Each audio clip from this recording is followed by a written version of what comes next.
Do you remember when selling out was a big thing in music? And now virtually no one talks about this anymore.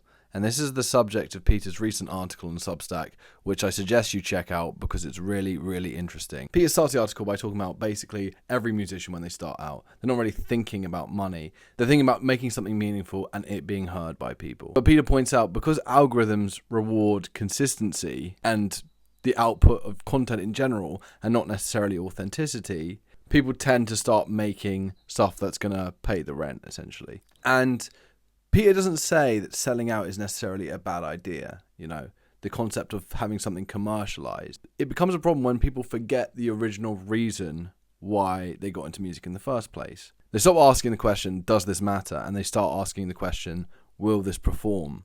And that's a trap because, as Peter points out, your audience looks for integrity. They don't look for numbers. They're looking for something meaningful.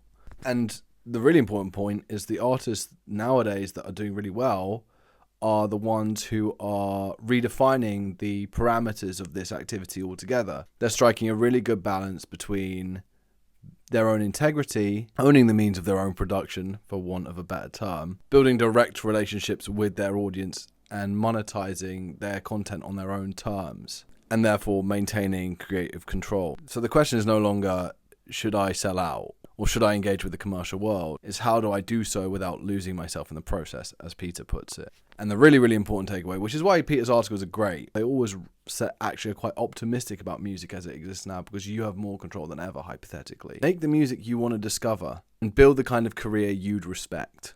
The algorithms will change, the platforms will come and go, but the artists who matter always find a way to be heard.